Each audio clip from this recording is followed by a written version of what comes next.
switch myself on.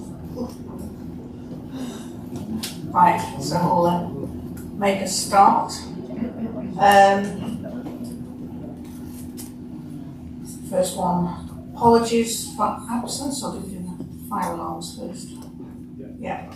Right, there are no fire alarms scheduled to take place, but if one does occur, we'll need to evacuate the building using the nearest fire exit, which to my mind is right behind me. I'm going that way, or you're going that way. Right, okay. Apologies for absence. Yes, we've had apologies from Councillor Iles, Councillor McCall, Councillor Taylor and Councillor Ruddle. Thank you.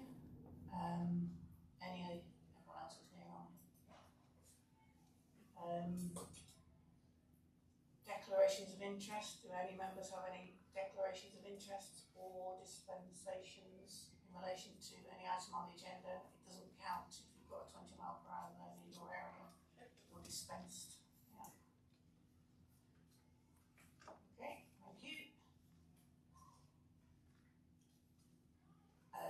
There is no reason to exclude the press or public, so we'll carry on that basis.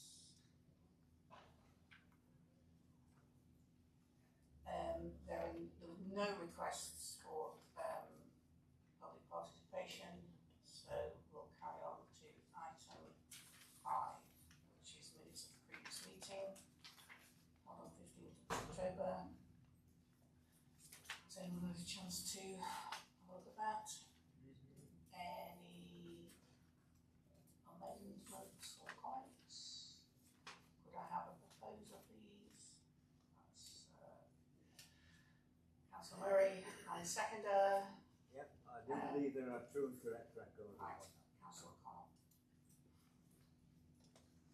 Right, now we get to the exciting part of the meeting. Sorry, we do have a comment. Well, you do have a comment, I'm afraid, Chair. It's page, page 13, minute 29, where it says, Mr. Enright, present senior manager. Is there something we should know? I'm present. You are present and you're presented. You were present and you presented. Yeah. Just thought I'd raise that. Nothing to report. Nothing to see here. Okay. Right.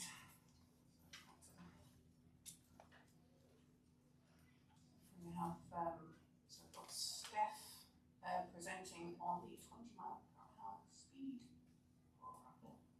Thank you very much, Chair. Yep, so 20 mile an hours, we carried out informal consultation in the summer, which led to the Locality Board decision at the meeting in October to progress proposals for Clifton, Gamblesby, Glastonbury, Great Asby, Greystoke, Sockbridge and Tyrrell and Stainton without any amendments. And based on the data that we received in the consultation, Locality Board agreed the recommendation to amend the Penrith proposal to add Scarsgill Lane as 20 miles an hour and remove the Castletown area, choosing to delay that into this 26-27 programme as the third part of the third phase of the programme. Statutory consultation was launched on the 15th of November for 21 days and we received 47 representations. Apologies, there's an error in the papers that states 48. The reason for that is that we did have initially 48 representations, but one was revoked due to being about Castletown and therefore not part of the statutory consultation. So that one was removed from the data. Those representations are summarised in Appendix 4 of the report, and just to briefly run through those, we had 11 general representations to the order, 5 supporting all of the schemes with 6 objections. Clifton, we received support from the Clifton Community Council and 2 representations of support. Gamblesby, we received 2 noting support. Great Asby, we received support from the Parish Council and 2 representations in support of the scheme. Greystoke, again, we received support from the Parish Council with 3 representations supporting the proposal and 2 objections. For the revised Penrith proposals, we received 8 representations in support with 4 objections.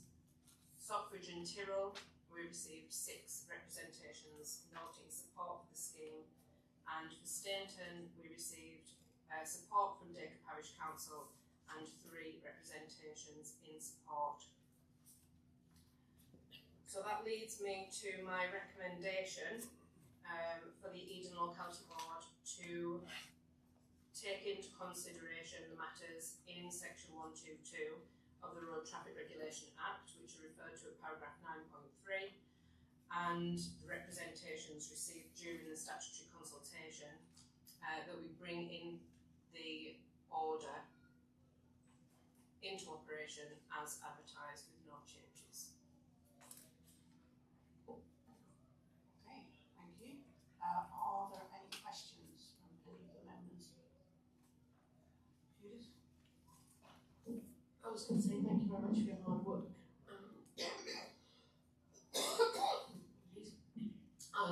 It's very much appreciated the time and effort you put into consult with everybody on it. Some of the questions, some of the comments that came in later that were sort of effectively had comments saying, sorry, we can't consider this as an expansion. I know, for example, one area in Greystoke there was concerns raised to do with a narrower bit of road with high walls on either side, which is still down for 30 mile an hour and would be preferably be 20. At what point, and I know it may be dependent on funding, but at what point can we do reviews, especially if we have, for example, like Old Road in Greystoke, they had a couple of smashes, vehicles coming in too fast on that road. Under the existing regime, we're hoping that the 20 mile an hour halfway along will slow people down further, but if there is needing to be further movement in it, at what point were we able to look at that? Because I know it's successful, very great, but there may be some tweaks that we need in the future.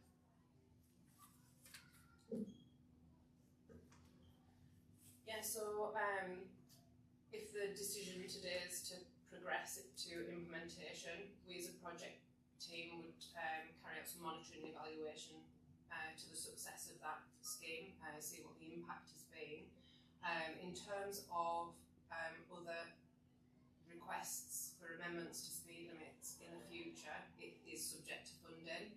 At the moment, I'm not sure. I don't know whether the 20 mile an hour programme will be extended past this 3rd phase, but any requests that we receive through our usual inquiry methods will be assessed by the local teams. I was at the Pascal Parish Council meeting on Monday, and one of the issues there is that we may put the 20 mile an hour signs up, which is great, but, for example, alongside the school at Pasdale, they've got the things for monitoring the speed and telling you what speed you're doing. They're still set for 30. So that's encouraging people to go at 30 rather than the 20 that there may be. So it's just, is there any coordination with the highways team? So if we're putting a 20 mile an hour in, we're then changing other things that may be speed indicators in the area. I think one of them's not working now as well at the same time. Thanks for bringing that to our attention. I'm not sure if that's our unit, but we can check it, and obviously if it's ours, then we can get it updated. I think there's one at either end of the straight past the school, and I think one's not working at all, and the other one's still saying, "You're doing fine. You're doing less than 30."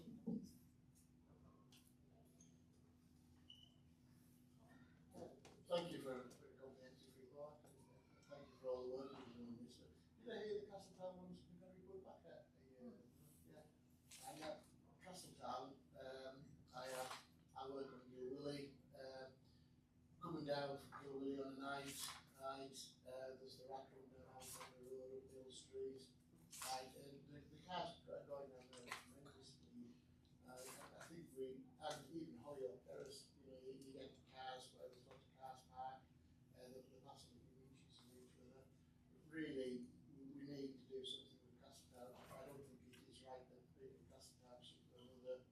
year of these cars speeding through, especially at 5 o'clock at night. And it's you know, the set off down Alexander Road, the Old Mill Street, to try and get ahead of the few cars that were in front of them, and you know, it is really, really dangerous down there. So, yeah. Just on Castletown, the part of the reason why we didn't progress it as part of the Penrith proposal was that the data for Castletown itself was inconclusive, so we're providing another opportunity to residents to show us whether or not they support the scheme. Funnily enough, we just met with Penrith Town Council yesterday to discuss the, you know, as part of the early engagement as part of the scheme. So we'll look to go out to public consultation in a few weeks. Any other questions at this point? Mr Davis, the chair of the Clifton Community Council, has asked to make a statement to you, Steph, so if you'd like to do that. It's not really a statement as such, just on behalf of Clifton Community Council, we want to extend our thanks to officers because we know there's a lot of work gone into this, and also to members of the community that responded, and hopefully to councillors for supporting it tonight. Thank you. Yeah. Thank you.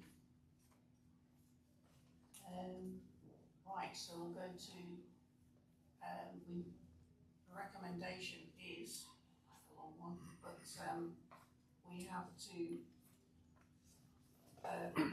vote to bring it into operation as advertised. So could I have a proposer for that, please? Julie Dolsher and a seconder, Tricia Bell. Do either of you want to make any further comment at this point? Does anybody else want to make a fine? Tom? I'll be very quick. I'm delighted that Jonathan was so pleased, because I do remember him being very upset at Clifton wasn't in the first way with these things. And it's typical of the level of support in each of these villages. I know that one of the objectives was talking about what happens in Wales, where it was imposed and then rolled back on. I think the council has gone about this in exactly the right way of making sure that communities themselves have been able to generate the proposals and make sure that there's good support for the proposals in each of the areas that they're going ahead. So I think the approach has been the right one. The work that the officers have been putting has been absolutely excellent, and I'm looking forward to the next round as well, because we've got meetings coming up in the very near future. Kirby Stephen itself, and New Biggin on Loon, and many other places, all scheduled for the next round. Indeed, yes. Sitting in some myself for the next round already. Yes. So in that case, can we move to the vote, please? All those in favour? Thank you. Anyone against? Any abstentions? Thank you. Unanimous. Thank you very much. Yes, thank you. You may now. Like it.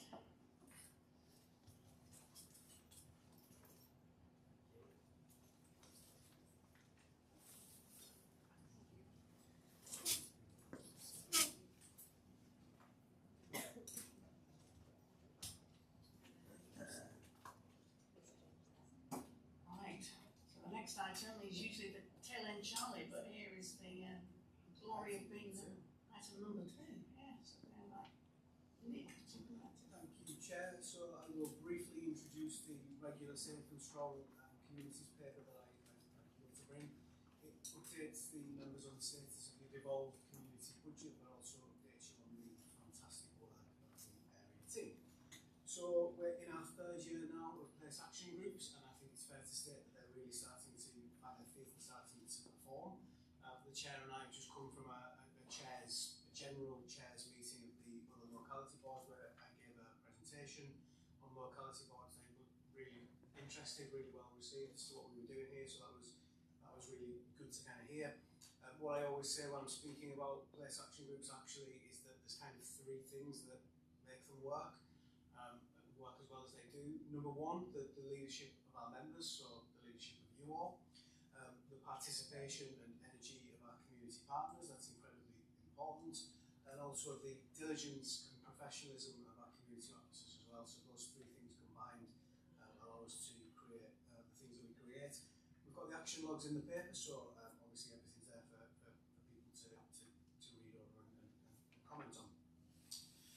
In addition, the paper highlights the range of thematic working groups members and officers attend to drive forward local issues and initiatives, particularly in relation to resilience, rural poverty, food support and resettlement, and also funded projects such as the Borderlands. The paper also contains updates from the numerous workshops and member working groups that we hold, and also the local investment that you've presided over since the last locality board meeting. Members will be pleased to note that we've had 5 projects that have been supported through the Community Grants Fund and the Not 19 Grants Fund. There is no decision in my paper this evening, so that's nice and easy. It's purely to note, but there's a lot of good stuff to note. I will report that we're fully on track to fully apply the community budget by the year end. Any remaining decisions, obviously for any allocations over 5,000, will come to the locality board meeting in March in advance of the financial year end. And that is essentially it from me in terms of an overview. Chair, I welcome any comments, any questions. If I can't answer, I will endeavour to go away and come back with an answer. So thank you all. Right, thank you very much. It's quite a long paper, particularly all the appendices on, but of course, one has read it. And we have had a bit of discussion between us about some of the sort of, I might say, legacy working groups that are still ongoing. The Eden Community Resilience Group and the Eden Rural Poverty Working Group, and members have just sort of generally said, is there any way they can get more involved and so on. So I was just wondering on, well, I don't know whether Judith is the person who knows about these things. We could just sort of discuss how we got to where we are and whether it would be benefit if any other member was involved in the working group. If it's okay, Nick. The Eden Rural Poverty Group has come about more recently because we were having the South Lakes Poverty Truth Commission and the Barrow Poverty Truth Commission, both of which now have evolved into other things. But because Eden was, in a way, very rural, we decided to go down a slightly different route, working along with Action Communities and Cumbria and other people to look at rural poverty through a working group rather than full Poverty Truth Commission. So that group's still ongoing, and we're quite interested to know whether we need to expand it or whether we need to do it differently.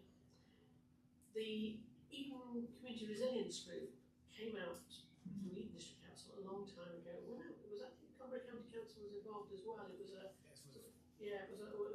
Storm Desmond. I'm looking at Nick since he started shortly before Storm Desmond.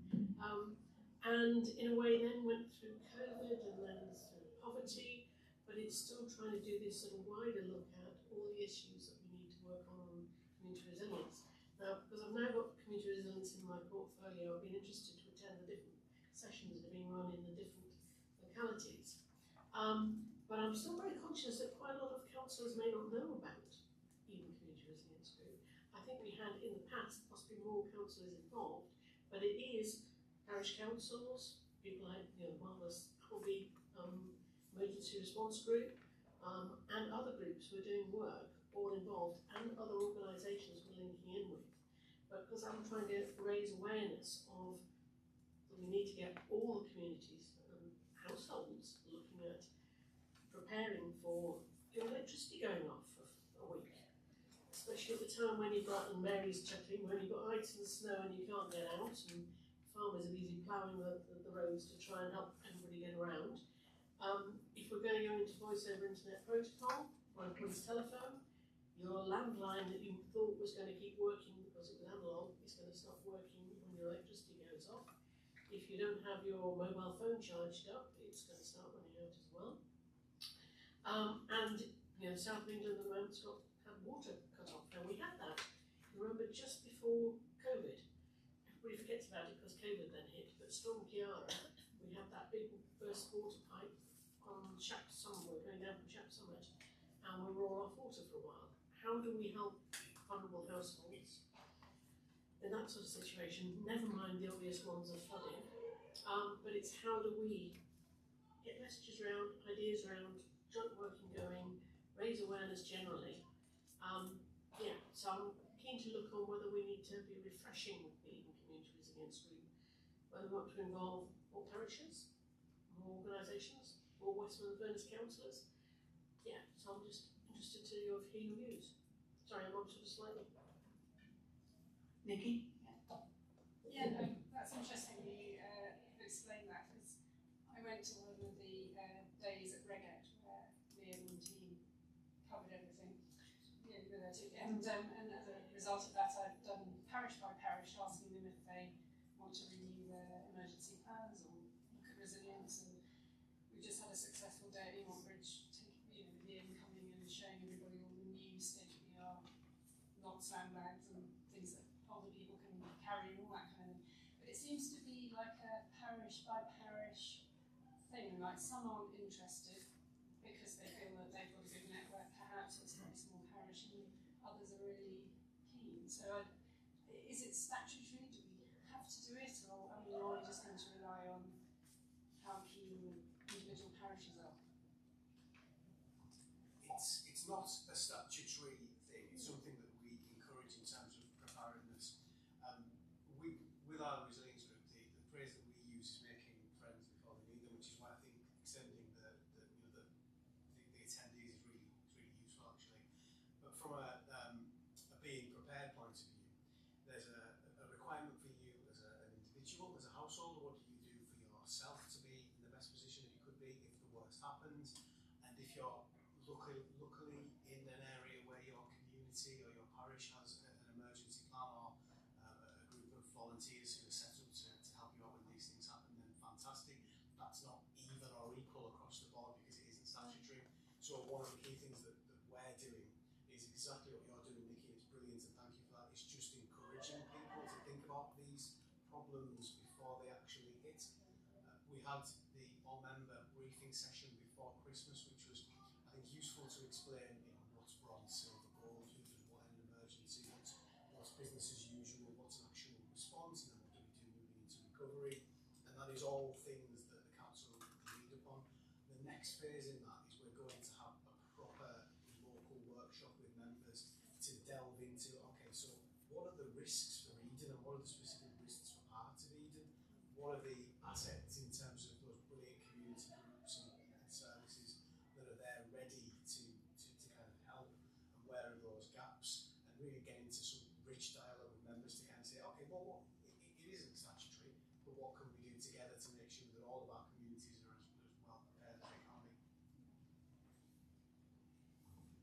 So I'll just come in the back of that, just that we've had a very active, in fact I've been at a few meetings where I can't remember which officer it was, but Novus just going on about how wonderful Appleby is with their emergency, and she'd never heard of AMR, which is Alston Moor, I suppose you know it, Mary. Alston Moor Emergency Response Group, which has been going for at least 8 years. We were extremely active during the COVID. We had a van delivering medicines, and also active during some of the very heavy snowstorms of the last 10 years. We've got generators in all the in Gargill, Nented, Village Halls, and also in Alston. I'm the chair. I'm going to have a meeting soon. So so we are. I wouldn't say we're perfect. We need to try and get some, sort of work out how to respond in an emergency, that sort of thing. But we're a bit ahead of the game really in this regards. We've been doing it for some time. Okay, great. And are you part of the working group on that, the resilience working group? You're not. So this sounds like, isn't it, Nick? Yeah, I didn't really know about it. So I didn't know about the working group, and so if we get an invitation, I can, So if you want I'm not sure if I think there is an email address. Certainly there's a AMR website. Okay, so if we could, when we do the workshop, say this is the basis on then whether other members can join the resilience working group, the ones that are interested, I think that would be useful. Sue? Yeah, there was mention there of involvement of town and parish councils. Calc actually runs regular training courses and circulates information about emergency planning and how useful it is to communities. But one of the trends we've picked up is the minds are focused of those local councils that are actually in floodplains or where they've had a lot of electricity outages and that sort of thing. But in the more remote areas, like the Fell Bottom, just to the east of Penrith, what's happening there is that people know quite often, particularly like in extreme weather conditions, they're left to their own devices. So they'll have a network, like you've mentioned before, of people who help each other out, people who look after each other, people who look out for those on the outlying areas in isolated farms. And we tend to be self-sufficient, if you know what I mean. So what will happen is, rather than having a plan, which is viewed a bit cynically in some of these rural areas, they think it's just a piece of paper that you sit on a shelf in a file. They will actually have local people who are ready, willing and able to get out there and do something practical. So it's not that town and parish councils aren't involved or aren't focused, it's just that it's horses for courses. Yeah, and in a way the plan is just writing down what it is everybody does so that it doesn't get lost, because you can get it if one key member of the organisation some reason disappears, then it all falls apart, you know, so it's quite useful to have it written down somewhere. Mary? Yeah, and Judith and I have had various conversations about this, but I do feel that the Westmoreland and Furness emergency line and call needs a lot of attention. Quite often the phone's being carried by somebody who hasn't got the contacts, they don't know, can't give you the answers, and as a councillor I would expect that should be able to be actioned. So I think we need to look internally as to how we look externally when Saturdays and Sundays or night time, when everybody's off shift, how and who holds. And I don't think it should be people who can't make decisions. I think it needs to be decision makers who can actually authorise budgets and authorise action. And I think the best way to try and do something is to try it yourself before you need it, just to see what the response is that you get. And this has gone on for donkey's years. This is not new. It just seems to just carry on. And you, as a local member, you really are left to your own devices to work with your communities, and it really concerns me. Right, so that's phoning in, okay, so that's something to think about. So Colin, did you want to? Sorry, this is a trivial point, but Nick, I wonder if in future packet action logs could have a standard format in indicating who was there. Some of these reports name the officers, some don't. Some name councillors who were present, some don't. But, and in the case of Penrith, this dangerous information is completely concealed. You don't know who was there. So I mean, if we can just get a standard format, okay? Thanks.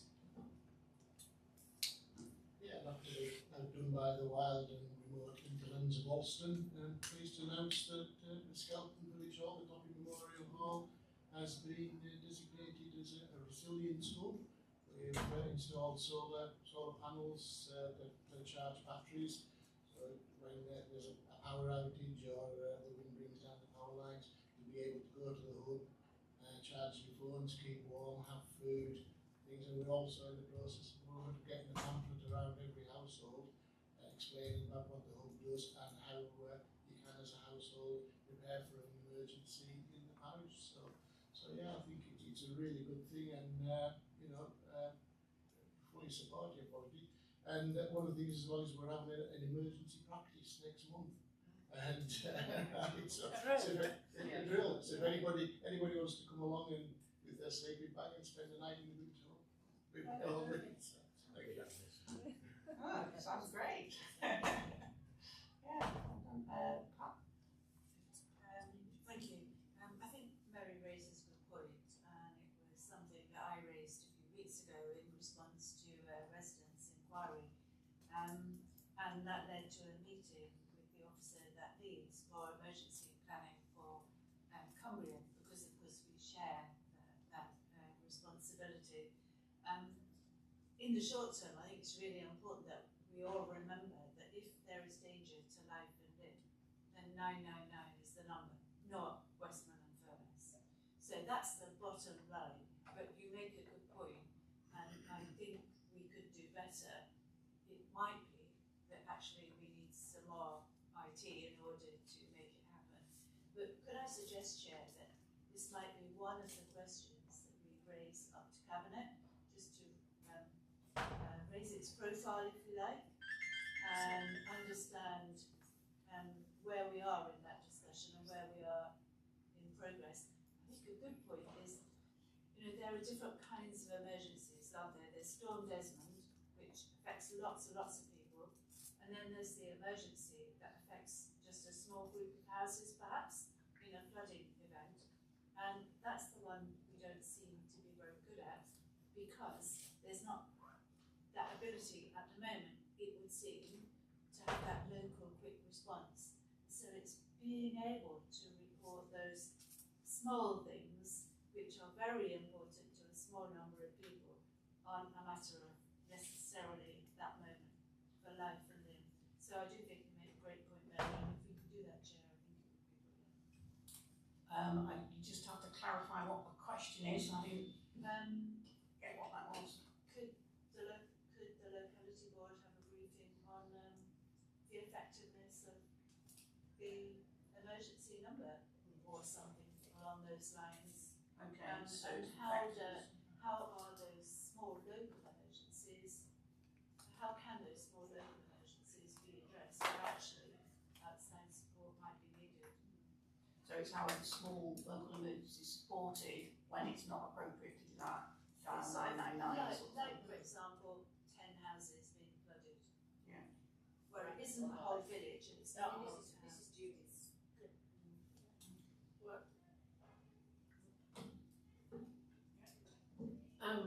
Thanks for saying that, because I was going to put some of that into words as well. But it is also, how do we get those 10 households in advance? And sorry, I'm still getting quite a bit of flack in South Lakes, especially, to do with the fact that we've stopped doing sandbags. But we were actually recommended, the government recommended not using sandbags, the old Hessian ones certainly, back in 2020. They're still useful for some things, and I know Glenreading have got some stacked up in different places for use. There's some behind some garages in Greystoke that people drag out to redirect the water along the road. And that sort of thing, great, but if you're wanting to stop the water coming in your house and it's heading up your path, actually haven't thought about it either. I think the gel sacks, which are not cheap, apparently you can reuse them, I was reading, as long as they haven't had sewage in them. But actually, when you're driving through Keswick, places that are being flooded regularly, the things that slide in the door, the proper things, people thinking about that, getting those in advance. I'm sorry, I'll quote her again, and apologies to those who've heard it before. The lady in my ward who's been flooded 9 times now since 2002. She's just pragmatic about it. She's made the house resilient. She's got the door things to put on. She's got things to put on the windows. We've done other things to try and reduce the flood risk. But it is that thing of we're going to get more flooding, and we're going to get more problems to do with electricity cuts and things like that, which are going to be more difficult because some people are relying more and more on electricity, air source heat pumps. If you've got rid of your wood burning stove, how do you keep warm if your electric's off for a whole week? So it's thinking it through for the whole thing. So yes, I appreciate you putting the question up to Cabinet. It's something on the emergency side that I've been discussing with Tracy Ingham for quite a while. But it is that issue of, if it's life and limb, it's 999. And how do we help communities actually think about these things and households think about these things in advance? I was going to discuss Plummer and Grisdale, probably one of the deepest rural areas, one of my parishes. They've also got the situation they've had barn fall, so they've got a lot of them on the internet. So their telephones are going through the internet, and the electricity goes off, they're going to stop working. And they're now looking to see what, they've got a lot of joint working, they've also got snow flowers and other things that they're doing. But they've got the problem with the mast hasn't got electricity, it stops working, so they've now lost their mobile phones. So they're trying to lobby to see if they can get ways of getting a generator there or something to be able to get mast. And they've got the generator behind the village hall. but it's how we get parishes to inspire each other and households to get the word around, to be able to look at the things before, as I say, that the flood is inching up your garden path. Thank you. Yeah, it's a really good and important point actually here is information. So what is it that the council does? What is it that the council doesn't do?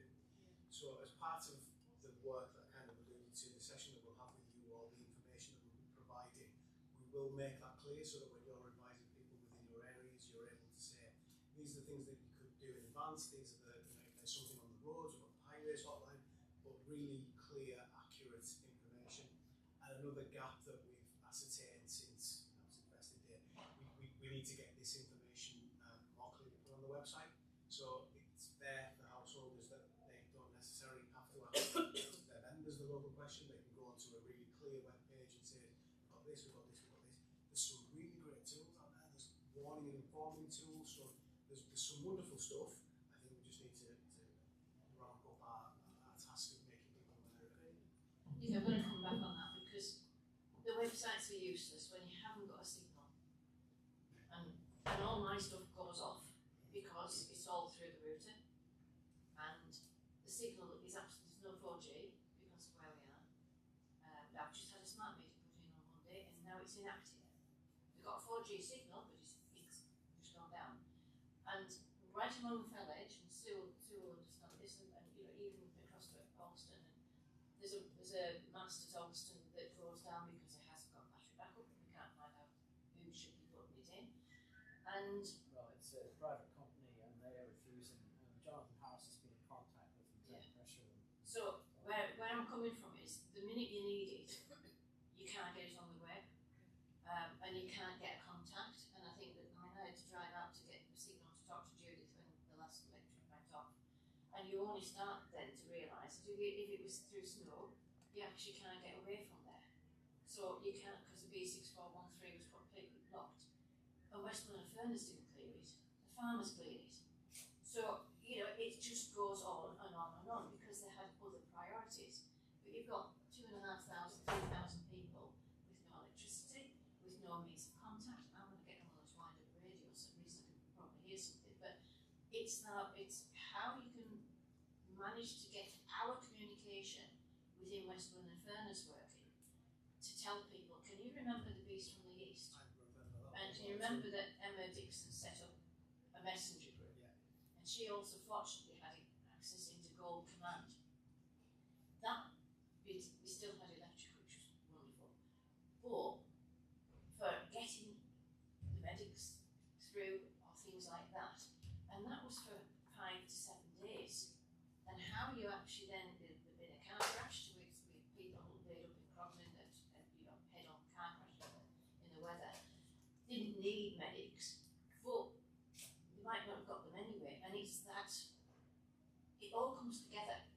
So it's not one isolation, it's the roll on and how we unravel that. So I think probably looking at some of the past issues that we had might be a better way to go. Yeah, okay. So from this, we've all got stories. It's probably best if we leave this to the great workshop we're going to have, and we're going to bring all this out and then try and work out how to bring it all together. So there's that to do, and then I will take this question to Cabinet. Judith is claiming she's going to say something very short. Meanwhile, actually with Communities in Cumbria have got lots of information on their website, so if you're talking to any parishes and they want info, and CVS, it's Liam Ryan, is it? Liam Ryan. He's been out talking to groups. There's lots of things going on. Tap into it. Right, so I think that's the resilience. That obviously was a good thing to bring up because we aren't all talking about it, so it is good that we need to revitalise that group. And then we would just like to propose that perhaps we have a couple of substitutes to go on the poverty group as well, because we are lacking a bit in members there. So would anybody like to volunteer to be a substitute? That's Adrian and Nikki. We'd both like to be on that, if that's okay. Everyone's happy with that? Right, I think that's we've all I'm sorry, John, yeah. There's another group which is mentioned in Nick's report actually, which is the CHWEP, the Community Health Wellbeing Equity Partnership, which again is one which we have got some elected members, perhaps slightly randomly selected to be part of that group, and it's great that we get reports say they're doing good things, but it's almost representation from elected members. It's almost a little bit random. Maybe that's it. When we do our working group membership, for example, maybe some of these other groups we just quickly check who's going, and in some cases who ought to be going but isn't going, and can have somebody else instead. Yeah, so that sort of falls in between. We appoint to outside bodies, don't we? We appoint to our own devised working groups, and then the bits in the middle don't have things. So Nick, do you want to? Yes, great idea. We'll do that in April. I think that's a very sensible suggestion. I'll take that as a compliment. Mike? Laura, I was just wondering, are you going on to the next item? Before I go on to the next item, just two comments. Is it okay to make about this one? So it's the bit about 3.13, I think it is. It's a low carbon, small scale energy project. Three of the projects, one is USB, and I think one's in Mary's area, and one's in Alston. So three of them are actually from Alston and Fellside. The thing is that I think we had a meeting with at Durn or something, the people of the engineering company who started in September. We haven't heard anything whatsoever, and even now we haven't heard anything. So basically it's about 4 months, and you know, the thing is that with this thing, with Awesome Rural Partnership, you get a bit, you know, enthusiasm wanes when you don't hear anything. The climate, what do they call it, Council's Climate and Nature team haven't contacted us either, so we're a bit frustrated about that. So that's the first thing, is please keep us informed what's going on, because we thought we'd all had died to death. So I think we're going to hear something soon. Is that correct, Nick, from them? I will endeavour to chase that up. Second thing is that, just to comment on, there's a bit about the libraries and about how there's a manga workshop in Penrith and Alston, and there's a new librarian in Alston who did a Japanese degree, and she's actually started off regular manga classes and looking at basic Japanese at the secondary school. And she's also going to have an hour on a Saturday in the library. I'm going to help her with that, hopefully. So, you know, it's just nice to see some interesting sort of stuff happening in the libraries. Brilliant. Japanese in Alston. Right.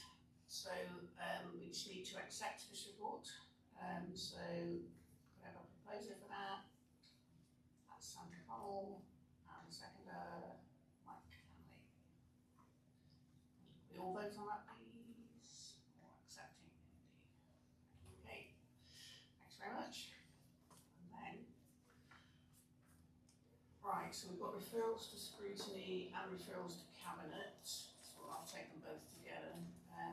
We've already had one question to ask the cabinet, which I will take to the next cabinet. Anything that we want any sort of scrutiny to look at?